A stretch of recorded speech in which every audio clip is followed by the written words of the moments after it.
Hello everyone, welcome back again to the daily answer writing program. See, in this particular video, we are going to discuss the demand of the question. The question is, an accountable, responsive and legitimate government can ensure socio-economic empowerment of its citizens. This is again a statement and we need to comment on it. Comment. The question is asked for 10 marks and 150 votes. The framing of the question has been done from NCERT book Democratic Politics 2, class 10th. See, the question is very simple and straightforward. There is no twisting or turning in the question. But approaching this question might become little tricky. You know the statement is true, but how to begin that question? How to write the introduction and the body, how to conclude? So that's where many people get stuck, and from morning I got many calls. So first of all, let's decode this.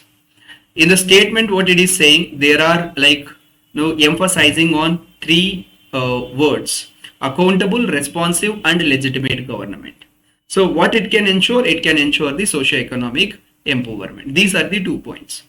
So here what comment means passing on the comment on this statement.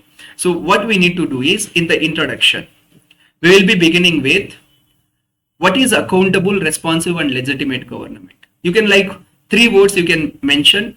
What is accountable government? The government which takes responsibility for its actions. Accountability. Responsive. Whenever the need arises for the citizens. The government which responds immediately. Then third, legitimate.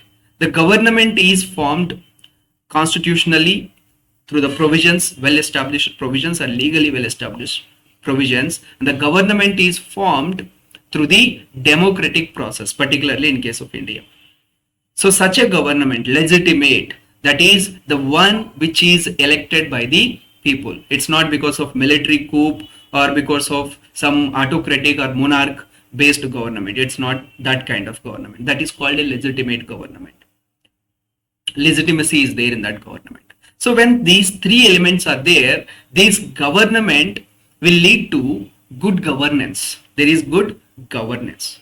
So this is where we will be entering into the body and trying to mention that ensuring socio-economic empowerment of the citizens, that is their inclusive growth or elevation of the poverty, or providing social welfare schemes, and giving or developing the social capital, whatever it is, all these socio-economic empowerments of the citizens can be ensured if the government is accountable, responsible, responsive and legitimate. So these are the points we need to address it. So that's where you will mention an accountable government.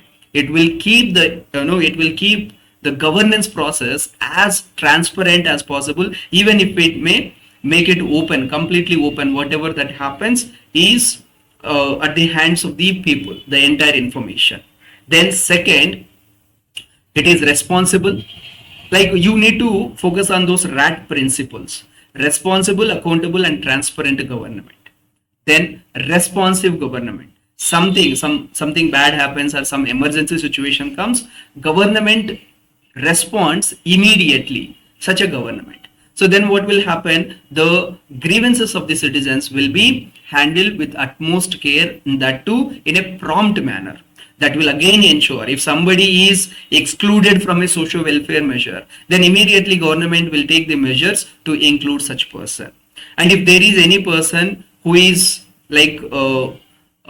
there is an inclusion error and the person should not get the benefit, then the governments will take the corrective steps and remove such benefits. Such a responsive government. And legitimate government, which is elected by the people, that will work according to the will of the people and it will implement those schemes which are required for the people. So that's where you can provide the examples, be it Manrega, be it PDS or be it Garib Kalyan Yojana. You can give some of the examples because the government in India has been democratically elected and it is a legitimate government. Then on the other side, you can talk about the accountability, responsibility, how the constitutional provisions and legislative provisions, the parliament and judiciary keeps these accountable to the citizens. And don't forget the importance of the elections. Elections are ultimately the ones which hold the politicians and the government accountable to the citizens. So if the government is not performing well, what will happen in the coming elections? The people may elect some other government. So these are the points that you have to highlight, and at the end, so this is the necessity in order to have the socio-economic empowerment of the citizens. So with that, mentioning that this is the need of the hour in order to ensure your good governance. With that positive or optimistic conclusion, you can end this answer.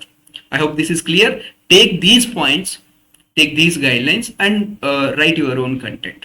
I hope this is clear. So let's wind up this. See you in another video with another questions approach. Till then, take care. Bye everyone.